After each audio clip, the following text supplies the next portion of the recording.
Salatullah salamun. Bismillahirrahmanirrahim.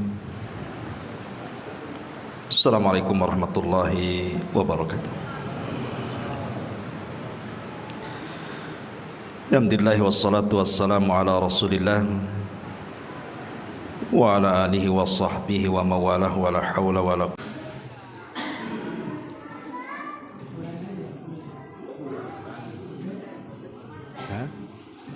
Alhamdulillah.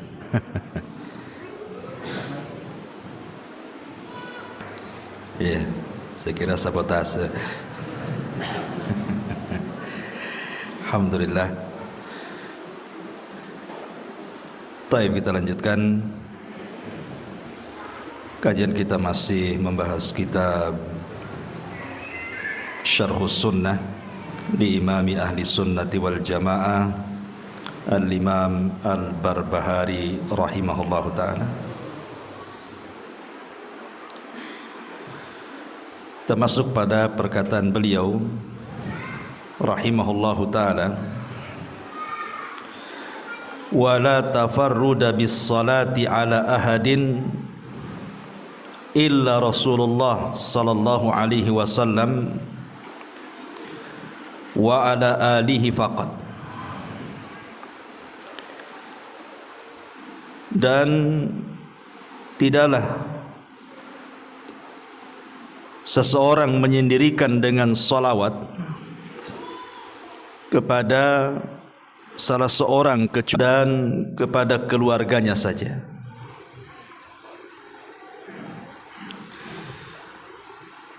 Di sini terjadi silang pendapat di antara para ulama. Apakah salawat itu memang khusus bagi Nabi sallallahu alaihi wasallam dan juga keluarganya saja, ataukah salawat itu bisa diberikan kepada selain Nabi? Al-Allamah Al-Imam Ibnul Qayyim rahimahullahu ta'ala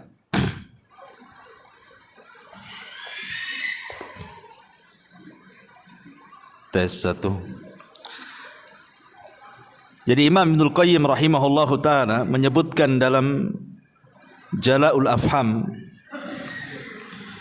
di mana beliau menukilkan tentang ijma' para ulama, anna salata ala jami'in nabiyyina masyru'atum minhum. Asy-Syaikh Muhyiddin An-Nawawi rahimahullahu ta'ala wa ghairu. Ada kesepakatan atau ijma', konsensus ulama,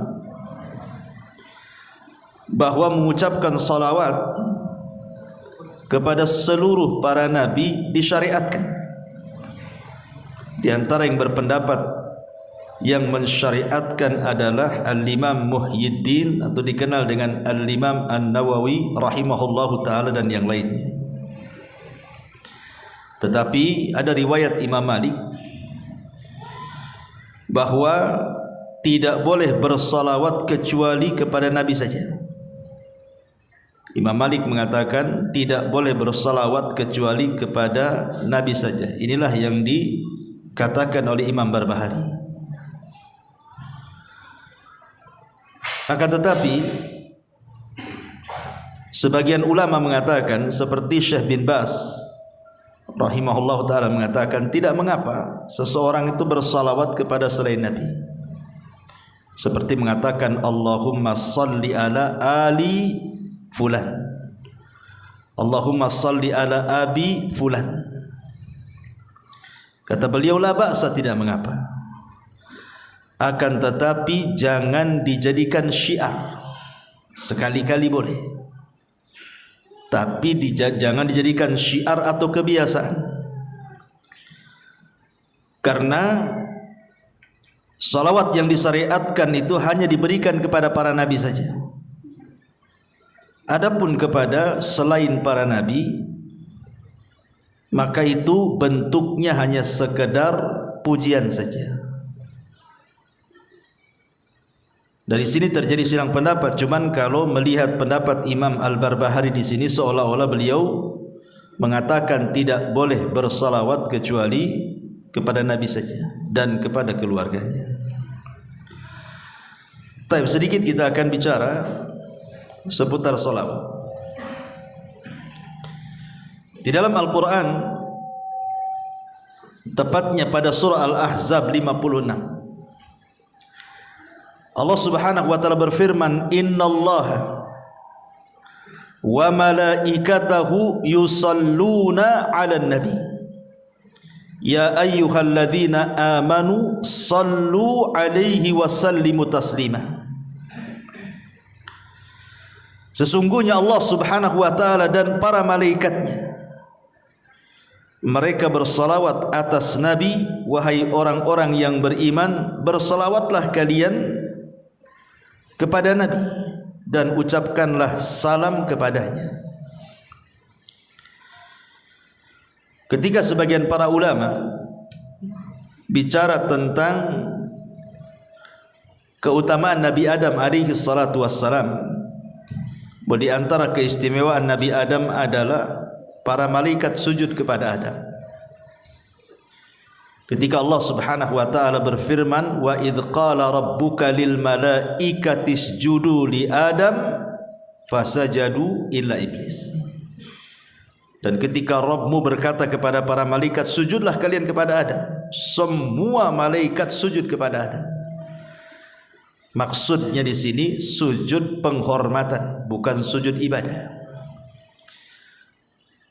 Ada juga yang mengatakan bahwa sujudnya para malaikat kepada Adam itu bukan kepada jasadnya, tapi kepada ruhnya. Karena yang mulia pada jasad manusia itu bukan jasadnya, tapi ruhnya. Ada juga yang berpendapat sujudnya malaikat itu kepada Adam seolah-olah menjadikan kiblat bagi para malaikat, seperti kita sujud mengarah ke Ka'bah, karena kita jadikan kiblat, bukan menyembah Ka'bah. Terlepas daripada takwil para ulama, apa maksud sujudnya para malaikat kepada Adam, yang jelas bukan sujud ibadah. Sehingga sebagian ulama mengatakan, lihat bagaimana Adam dimuliakan dengan sujudnya para malaikat, tapi tidak ada malaikat yang sujud kepada Nabi. Malaikat sujud kepada Adam, tapi tidak sujud kepada Nabi SAW. Kalau begitu Adam lebih mulia dibandingkan Rasul. Kita katakan tidak. Rasul kita Muhammad SAW jauh lebih mulia dibandingkan Adam. Mana dalilnya? Ini dalilnya. Innallaha wa malaikatahu yusalluna 'alan nabi. Sesungguhnya Allah dan para malaikatnya mereka bersalawat kepada Nabi. Secara bahasa, antum yang belajar bahasa Arab, sujudnya para malaikat kepada Adam itu cuma satu kali. Makanya menggunakan fi'lul madhi. Fi'il madhi, fasajadu, bukan fayasjudu, tapi fasajadu. Artinya sujudnya sudah lampau dan hanya dilakukan satu kali. Tetapi salawatnya Allah kepada para malaikat dan juga para malaikatnya kepada Nabi SAW adalah senantiasa terus menerus. Makanya menggunakan fi'lul mudhari, yusalluna, shalla yusalli, menggunakan fi'il mudhari. Dan fi'il mudhari itu diantara faedahnya adalah al-istimrar, terus menerus. Jadi bukan sekali saja bersalawat, tapi terus menerus bersalawat. Dan salawat lebih afdal, lebih mulia dibandingkan sujud. Ma'asyiral muslimin yang dimuliakan Allah Azza wa Jalla. Lalu apa yang dimaksud salawatnya Allah kepada Rasul dan salawatnya malaikat kepada Rasulullah sallallahu alaihi wasallam? Adapun salawatnya Allah kepada Nabi sallallahu alaihi wasallam maksudnya pujian Allah kepada Rasul fi mala'il a'la, di atas makhluk-makhluknya yang ada di langit sana, di hadapan para malaikat. Allah memuji Nabi sallallahu alaihi wasallam. Adapun salawatnya para malaikat kepada Nabi sallallahu alaihi wasallam adalah ad-du'a bil barakah. Para malaikat mendoakan Rasul dengan keberkahan dan juga istighfar, memintakan ampun akan dosa-dosanya. Ma'asyiral muslimin yang dimuliakan Allah Azza wa Jalla, kita bahas sedikit tentang faedah salawat. Yang pertama di antara faedah salawat atau keutamaan salawat adalah kalau antum bersalawat mengucapkan Allahumma salli ala Muhammad, maka kata ulama annaha imtithalun li amrillahi azza wajalla. Ketika kita bersalawat itu hakikatnya kita sedang menunaikan tugas kita karena menjalankan perintah Allah azza wajalla. Sama ketika antum sholat tadi. Kenapa antum sholat? Ya karena menjalankan perintah. Kemudian antum puasa Ramadan. Kenapa antum puasa Ramadan? Ya karena menjalankan perintah. Sama juga dengan sholawat. Jadi ketika kita bersalawat itu hakikatnya kita sedang menjalankan perintah Allah, dan itu semulia-mulia perbuatan ketika seseorang itu melaksanakan perintah. Dan itu diisyaratkan di dalam surah Al-Ahzab yang tadi saya baca, di mana Allah mengatakan ya ayyuhalladzina amanu sallu. Ini fi'lul amr.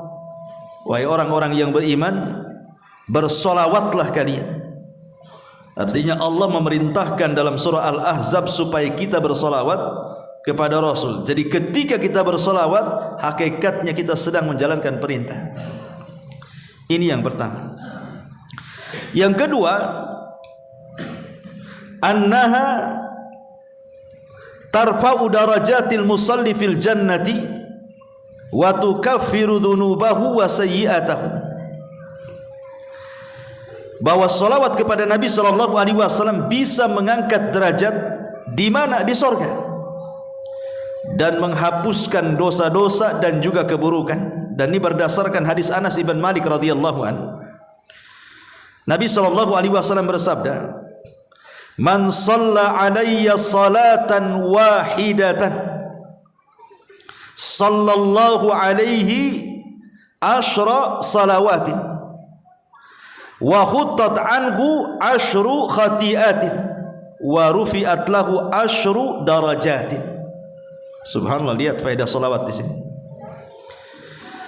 Dari Anas bin Malik radhiyallahu anhu, Rasulullah SAW bersabda, barang siapa yang bersolawat kepadaku satu saja solawat, kita katakan Allahumma salli ala Muhammad, maka imbalannya Allah subhanahu wa ta'ala berikan 3 imbalan.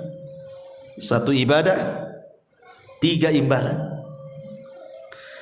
Yang pertama, dengan sebab salawatnya kita kepada Nabi sallallahu alaihi wasallam, Allah bersalawat kepada kita 10 kali.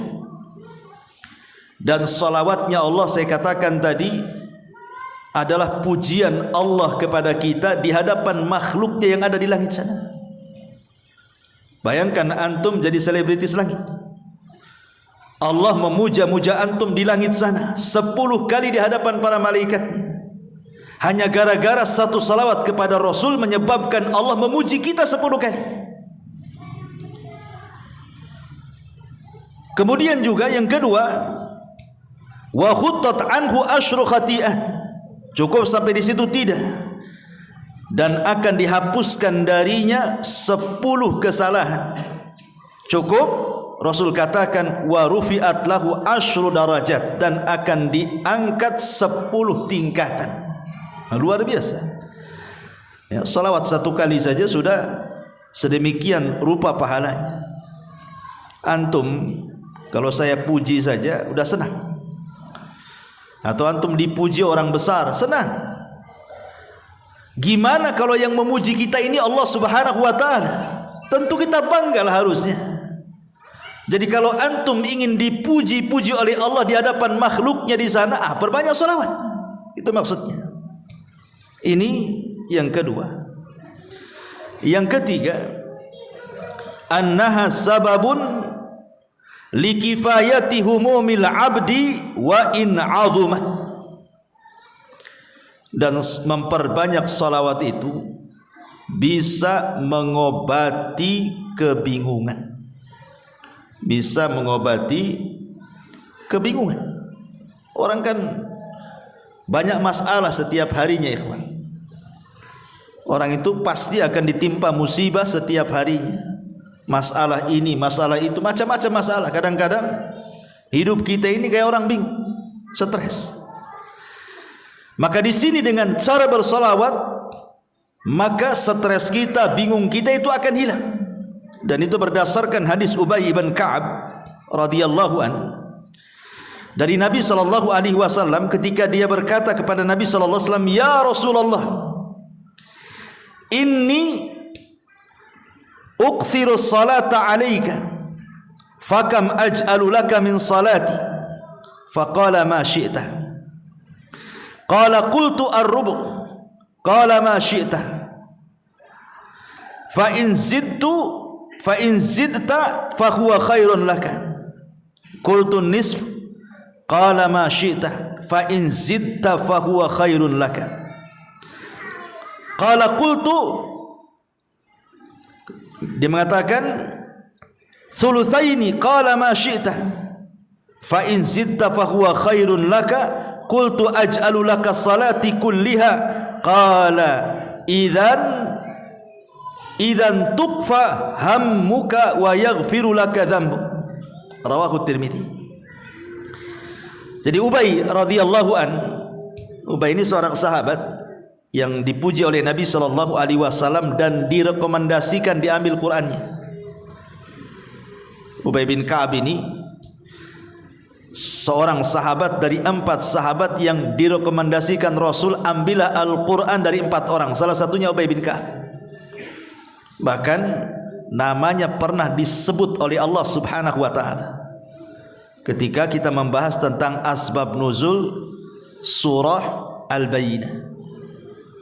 Nabi memanggil Ubay bin Ka'ab dan mengatakan, "Ya Ubay, Allah menyebut namamu dan Allah memerintahkan aku untuk membacakan surah Al-Bayyinah."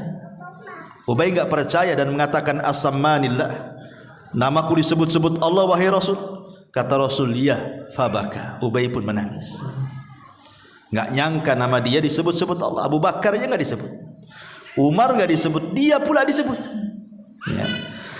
Jadi Ubay bin Ka'ab ini radhiyallahu an berkata, "Wahai Rasulullah, aku sering membawa salawat untuk dirimu. Lalu seberapa banyak aku bersalawat untuk dirimu?" Rasul sallallahu alaihi wasallam menjawab, "Terserah engkau." Maka Ubay mengatakan, "Bagaimana kalau 1/4?" Rasul mengatakan, "Terserah, jika kau tambah itu lebih baik." Kemudian kata Ubay, "Bagaimana kalau 1/2?" Kata Rasul, "Terserah, jika kau tambah itu lebih baik." Kata Ubay, "Bagaimana kalau 1/3?" Kata Rasul, "Terserah, jika kau tambah itu lebih baik." Kata Ubay, "Bagaimana kalau seandainya 2/3?" Kata Rasul, "Terserah, kalau kau tambah itu lebih baik." Kemudian Ubay mengatakan, "Bagaimana kalau seandainya seluruh doaku aku baca salawat?" Maka Nabi SAW mengatakan, "Kalau begitu engkau dicukupkan dari dukamu dan dosa-dosamu akan diampuni Allah Subhanahu wa taala." Syahidnya di sini, idzan tufaham. Kalau begitu dukamu, stresmu, bingungmu akan dicukupkan Allah, artinya akan dihilangkan. Coba saja kalau antum banyak masalah, atau ada masalah yang antum tidak bisa keluar dari situ, kayaknya kiamat lah ini karena mungkin masalah yang terlalu berat. Coba perbanyak salawat saja pagi, siang, sore, insya Allah masalahnya akan diurai. Antum harus yakin dengan hadis ini. Antum enggak yakin itu kan enggak diamalkan masalahnya. Kalau stres malah tidur kan itu. Bangun tidur stres lagi lah. Gitu ya. Taib. Kemudian yang nomor 4, bahwa salawat kepada Nabi sallallahu alaihi wasallam annaha dalla ala mahabbatihi sallallahu alaihi wasallam. Jadi dengan memperbanyak salawat kepada Nabi sallallahu alaihi wasallam menunjukkan bentuk kecintaan kita kepada Rasul. Ingat kata Imam Ghazali rahimahullah dalam kitabnya Ihya Ulumuddin, dia mengatakan man ahabba syai'an aktsara min dzikri. Kata Imam Ghazali, siapa yang mencintai sesuatu pasti dia akan banyak menyebut-nyebut sesuatu yang dicintainya itu. Pasti itu. Kalau antum suka sesuatu pasti akan disebut-sebut. Lah orang yang cinta kepada Nabi sallallahu alaihi wasallam maka dia akan menyebut-nyebut orang yang dicintainya. Seperti antum cinta istri antum, tidak mungkin antum menyebut-nyebut istri tetangga pula. Marahlah istri antum. Ya. Maka kalau seseorang itu cinta dengan Nabi sallallahu alaihi wasallam dalam kaidah Imam Ghazali, man ahabba syai'an aktsara min dzikri. Siapa yang mencintai sesuatu maka perbanyak menyebutnya. Maka seseorang yang memperbanyak salawat kepada Rasul itu tanda dia cinta dengan Nabi sallallahu alaihi wasallam. Sebab orang yang cinta itu kan senang, dan orang yang senang itu pasti akan menyebut-nyebut orang yang disenanginya. Makanya kisah Laila Majnun, si Majnun ini kalau datang malam hari dia senang dan menyebut-nyebut pacarnya. Kenapa? Karena malam itu dalam bahasa Arabnya Lailun, dan Lailun itu nama pacarnya si Majnun. Jadi kalau datang malam hari senang dia karena pacarnya hadir di malam hari. Tapi kalau di siang hari enggak suka, karena bahasa Arab siang itu naharun, bukan nama pacarnya. Makanya dia Majnun, gila. Dia suka malam, tak suka siang. Sampai satu hari si Majnun ini berburu dia. Dari kejauhan adalah kijang atau menjangan gitu ya, dikejar sama dia, dipanah, tepatlah kena kakinya, jatuhlah kijang itu. Diambilnya pisau, udah didekati, tengok matanya, kok matanya sama dengan mata Laila, enggak jadi disembelih, dilepas lagi. Makanya Majnun, gila dia. Ya, hanya gara-gara matanya sama dengan nama pacarnya, tak jadi disembelih. Pergi kamu katanya, karena matamu sama dengan mata kekasihku. Itu orang-orang cinta kan seperti itu. Lah orang yang cinta dengan Nabi SAW harusnya seperti itu, menyebut-nyebut namanya. Karena Nabi SAW sendiri mengatakan bahwa seseorang itu tidak dikatakan beriman. La yu'minu ahadukum, kata Rasul, hatta akuna ahabba ilaihi min walidihi wa walidihi wan nasi ajmain. Bahwa aku harus lebih kalian cintai dibandingkan anak kalian, dibandingkan orang tua kalian, bahkan dibandingkan seluruh manusia yang Anda cintai. Rasul harus lebih dicintai. Kalau antum lebih banyak menyebut nama istri, harusnya nama Rasul lebih banyak disebut, gitu maksudnya. Karena Rasul harus lebih dicintai dibandingkan pasangan kita. Ini yang keempat. Yang kelima, annaha sababun linaili syafa'atihi. Bahwa memperbanyak salawat itu sebab seseorang akan mendapatkan syafaat Nabi sallallahu alaihi wasallam. Nabi mengatakan dalam sebuah hadis yang dikeluarkan oleh Imam At-Tabrani, "Shalla alaihi ashran man shalla alaihi ashran idza asbah wa ashran idza amsa faza bi syafaatihi." Dari hadis Ruwaifi radhiyallahu anhu, barang siapa yang bersalawat kepada Rasul 10 kali di pagi hari, 10 kali di petang hari, maka dia sudah berhak mendapatkan syafaat Nabi. Dalam hadis yang lain, man qala Allahumma salli ala Muhammadin wa anzilhul maq'adal muqarrab indaka yaumal qiyamah wajabat lahu syafaati. Barang siapa yang mengucapkan ya Allah, curahkanlah salawat kepada Muhammad dan tempatkanlah dia di tempat yang terdekat di sisimu pada hari kiamat, apa kata Rasul? Wajabat lahu syafaati, maka dia wajib mendapatkan syafaat dariku. Dan ingat, Di akhirat itu yang dibutuhkan untuk menyelamatkan kita cuma dua. Pertama syafaat, yang kedua rahmat. Ketika syafaat sudah tidak ada lagi, maka yang tersisa adalah rahmat Allah Subhanahu wa taala. Makanya ada orang-orang yang tidak mendapatkan syafaat karena sudah habis syafaatnya. Dia tidak mendapatkan syafaat sementara dia masih dalam neraka. Akhirnya Allah selamatkan dia dari neraka bukan karena syafaat, tapi karena Arhamur Rahimin, rahmat Allah Subhanahu wa taala. Jadi syafaat itu sangat penting sekali di akhirat. Lah salah satu mendapatkan syafaat adalah orang yang memperbanyak salawat kepada Nabi sallallahu alaihi wasallam. Ini yang kelima. Yang keenam, anna aulan nas bihi, orang yang paling berhak dengan Nabi sallallahu alaihi wasallam, bahkan aqrabuhum minhu yaumal qiyamah, yang paling dekat kedudukannya pada hari kiamat, aktsaruhum salatan alaihi, orang yang paling banyak mengucapkan salawat kepada Nabi sallallahu alaihi wasallam. Dan ini berdasarkan hadis aulan nas bi yaumal qiyamah aktsaruhum alayya salatan. Manusia yang paling berhak dan dekat denganku pada hari kiamat adalah orang-orang yang memperbanyak salawat di dunia. Ikhwatu fiddin, muliakan Allah Azza wa Jalla. Di zaman Nabi sallallahu alaihi wasallam masih hidup, sahabat itu ingin dekat dengan Nabi sallallahu alaihi wasallam, bahkan ingin menyentuh, bahkan mengambil sebagian dari jasad Nabi sallallahu alaihi wasallam, seperti rambutnya disimpan dijadikan tabaruk berkah. Kadang-kadang Rasul meludah, ditangkap ludahnya, dioles-oles ke badannya. Apabila Rasul berwudu, bekas wudunya itu sampai perang untuk diambil sisa-sisanya. Bahkan ada seorang sahabat ketika Nabi SAW sedang sakit, kemudian dia minta qisas dan minta dibuka pakaian Rasul, dia pun membukanya, kemudian tidak jadi qisas, hanya ingin menempelkan kulit dia dengan kulit Nabi saja. Karena keinginan kedekatan para sahabat dengan Nabi, gitu maksudnya. Lah, kita ini tidak hidup di zaman Nabi. Tapi apakah mustahil kita ini bisa dekat dengan Nabi? Tidak. Bahkan ini sesuatu yang mungkin. Kapan itu? Ya kelak pada hari kiamat. Kapan lagi di dunia nggak mungkin kita ketemu dengan Nabi.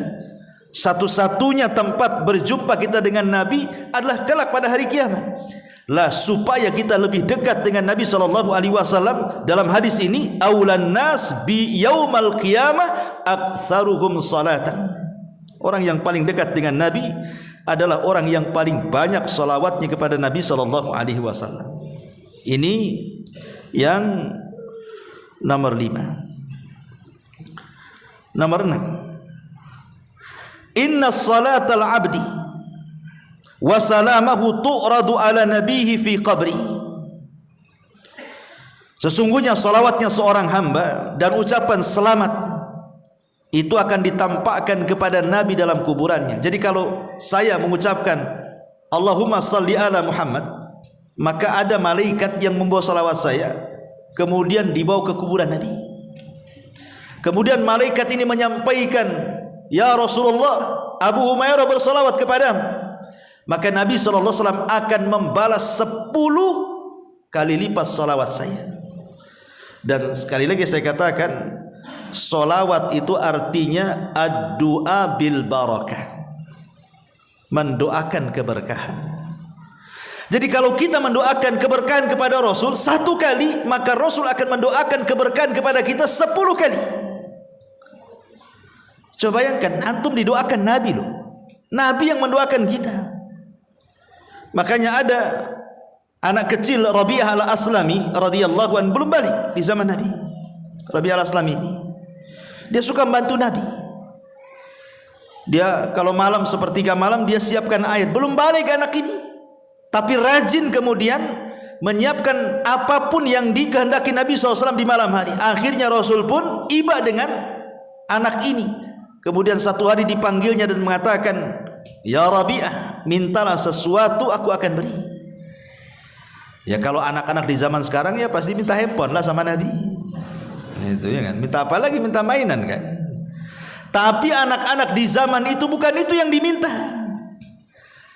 Anak ini belum balik, masih kecil, tiba-tiba mengatakan, jadikan aku temanmu di sorga, katanya. Inni uridu murafaqata fil jannah. Jadikan aku temanmu di sorga. Lah anak kecil lo ngomong begitu lo, belum balik ini. Ingin menjadi teman Nabi SAW di sorga. Kemudian Nabi SAW mengatakan, kalau begitu bantu aku supaya keinginanmu tercapai. Dengan cara apa? Perbanyaklah kau sujud. Perbanyaklah kau sujud. Maksudnya perbanyak solat supaya cita-citamu tercapai satu sorga denganku, gitu maksudnya. Ini anak belum balik kan, luar biasa tuh permintaannya. Maksudnya di sini dengan hadis Rabi' al-Aslami ini, bahwa kalau kita ingin mendapatkan kemuliaan, maka salah satunya adalah meminta doa Nabi sallallahu alaihi wasallam. Lah caranya gimana? Nabi sudah enggak ada. Kalau kita datang ke kuburannya juga mustahil. Mau ngomong apa di kuburannya?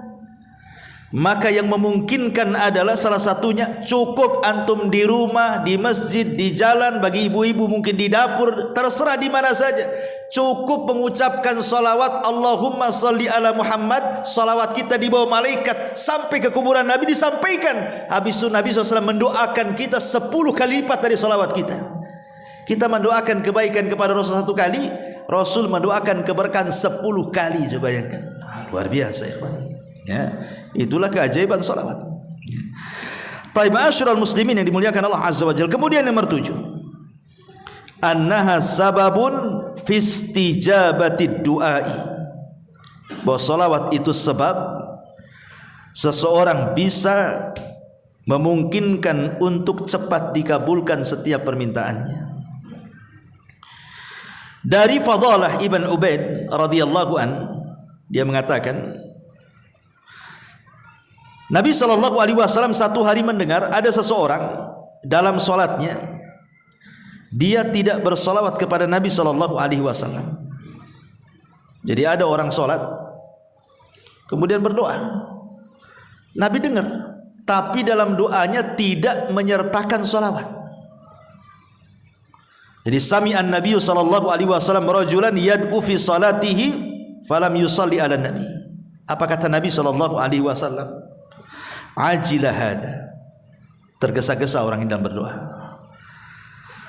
Thumma da'ahu faqala lahu, kemudian Rasul memanggil laki-laki itu dan mengatakan kepadanya, idza shalla ahadukum falyabda bitahmidillahi wathana alaihi thumma liyusalli ala nabi sallallahu alaihi wasallam thumma la yad'u ba'du bima sya'a, kata Rasul. Sini, kalau engkau berdoa, 1, mulailah dengan pujian kepada Allah. 2, bersalawatlah kepada Nabi SAW, kemudian berdoalah sesukamu. Jadi Nabi SAW mengajarkan kepada kita bagaimana kaifiah doa. Tentu yang dimaksud doa di sini doa masalah. Karena doa itu kan ada 2, ada doa ibadah, ada doa masalah. Kalau doa ibadah itu ya doa rutinitas antum, doa mau tidur itu yang dibaca, besok itu lagi yang dibaca. Doa pada tidur itu juga yang dibaca, masuk WC itu juga yang dibaca, itu namanya doa ibadah. Doa yang dibaca secara rutinitas itu disebut doa ibadah ya. Dan setiap ibadah itu ada doa ibadah. Ketika antum sholat, ketika antum baca Quran, ketika antum puasa, di balik ibadah itu ada doa ibadah. Karena tujuan antum sholat supaya berdoa, sholatnya diterima kan itu. Sholatnya berpahala. Tetapi yang dimaksud di sini adalah doaul masalah. Doa ketika antum ada masalah. Ketika usaha antum gulung tikar, ada masalah keluarga, ada masalah dengan anak, ada masalah dengan orang tua, ada masalah di kantor, macam-macam. Itu namanya doa masalah. Lah itulah doa masalah. Kalau antum meminta ingin masalah-masalah antum dihilangkan saat berdoa itu, jangan tinggalkan 2 perkara: pujian kepada Allah, salawat kepada Rasulullah, baru meminta penyelesaian. Itu maksudnya ya. Ini Yang nomor 7. Nomor 8. Annaha min alamati tauqirihi sallallahu alaihi wasallam wa min dalailil iman. Jadi memperbanyak salawat itu tanda kita ini menghormati Nabi, memuliakan Nabi sallallahu alaihi wasallam, dan itu dalil dari keimanan kita kepada Nabi sallallahu alaihi wasallam. Berdasarkan surah Al-Fat ayat 9, litu'minu billahi wa rasulihi wa tu'azziruhu wa tuwaqqiruhu wa tusabbihuhu bukratan wa asila. Hendaklah kalian beriman dengan Allah, dengan Rasulnya, memuliakan, menghormati dan bertasbihlah di waktu pagi dan waktu petang. Kemudian yang nomor 10, annaha sababun li tayyibil majalis atau li tibil majalis wa alla ta'uda hasratan ala ahliha yaumal qiyamah. Dan salawat kepada Nabi itu untuk memperbaiki majelis, bahkan supaya majelis itu tidak menjadi kerugian kelak pada hari kiamat. Jadi kalau antum ngobrol, sebelum ngobrol entah ngobrol berdua atau bertiga di warung kopi gitu ya, atau antum mungkin ngobrol dengan tetangga di teras atau di manalah, maka jangan lupa selipkan sholawat. Allahumma sholli ala Muhammad, baru ngobrol ya. Karena begini, Nabi SAW mengatakan dalam sebuah hadis, Nabi SAW mengatakan, hadis dari Abi Hurairah radhiyallahu anhu yang disahihkan oleh Syekh Nasiruddin Al-Albani rahimahullah taala, ayyuma qaumin jalasu fa atalul julus thumma tafarraqu qabla an yadhkurullaha aw yusallu ala nabiyhi kanat alaihi tiratan minallahi azza wajalla in syaa adzabahum wa in syaa ghafara lahum. Tidaklah sekelompok orang duduk-duduk di satu majelis, kemudian mereka bangkit dari majelis tersebut tidak berzikir kepada Allah, tidak membaca salawat kepada Nabi sallallahu alaihi wasallam, melainkan majelis itu adalah majelis yang cacat dan kerugian pada hari kiamat. Kalau Allah mau, Allah akan azab gara-gara majelis itu, dan kalau Allah mau, Allah ampuni gara-gara majelis itu. Bayangkan ya, orang kalau bermajlis duduk bertiga, berempat atau rame-rame, kemudian antum baca salawat, maka pahalanya luar biasa. Majlis itu jadi berkah. Majlis yang tidak berkah jadi berkah. Itu kan kebaikan luar biasa. Kemudian yang nomor 11, annaha sababun lisabati ala sirat. Memperbanyak salawat adalah sebab seseorang itu akan mampu menyeberangi titian siratal mustaqim. Dalam hadis yang panjang kata Nabi SAW, wa ra'aitu rajulan min ummati yazhafu ala sirat yahbu ahyanan wa yata'allak ahyanan faja'athu salatuhu alayya fa aqamathu ala qadamaihi wa anqadathu. Kata Nabi SAW, aku melihat orang yang sedang melewati titian itu. Terkadang dia jatuh, terkadang terbangun, jatuh lagi, terbangun lagi. Tiba-tiba datang solawatnya. Ketika di dunia banyak bersolawat, nanti solawat itu akan datang pada hari kiamat dan akan berdirikan kita. Ketika jatuh, dia yang akan memapah kita dan akan menyelamatkan kita dari titian siratal mustaqim. Fa'anqadathu, salawat itu akan menyelamatkan kita dan akan melalukan kita dari titian siratal mustaqim. Subhanallah, luar biasa. Ingat, 3 tempat orang itu tidak akan bicara pada hari kiamat. Kenapa? Karena orang itu sibuk masing-masing, tidak mungkin ingat orang lain. Kata Aisyah radhiyallahu anha, ketika Nabi SAW berada di pangkuan pahanya, kemudian tertidur, Aisyah menatap wajah Nabi. Ketika ditatapnya, tiba-tiba Aisyah menangis. Tetesan air matanya menetes persis di pipi Nabi.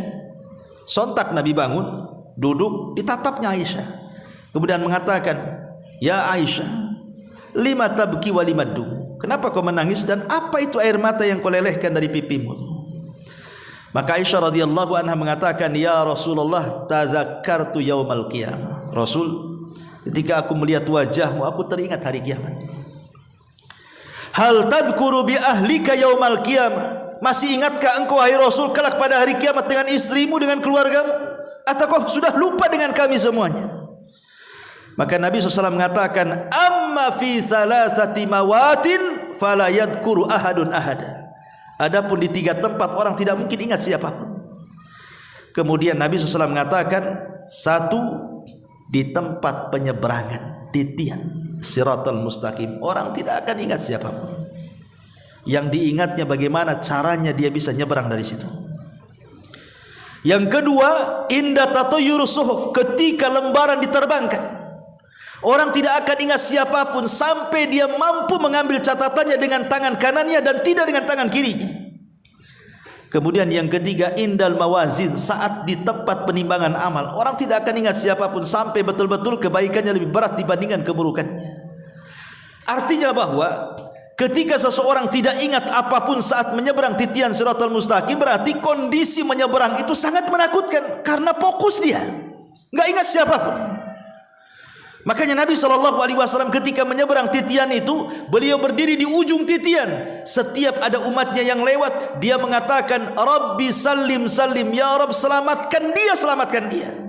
Karena hari itu tidak ada yang bicara kecuali Nabi. Nah, salah satu yang bisa menetapkan perjalanan kita di titian itu adalah dengan memperbanyak salawat kepada Nabi SAW. Kemudian yang nomor 12, annallaha yukhrijul musalli ala nabihi minadh dhulumati ilan nur, bahwa dengan memperbanyak salawat kepada Nabi sama dengan Anda dikeluarkan dari kegelapan menuju cahaya. Dan itu berdasarkan firman Allah Azza wa Jalla, huwallazi yusalli alaikum wa malaikatahu liyukhrijakum minadh dhulumati ilan nur.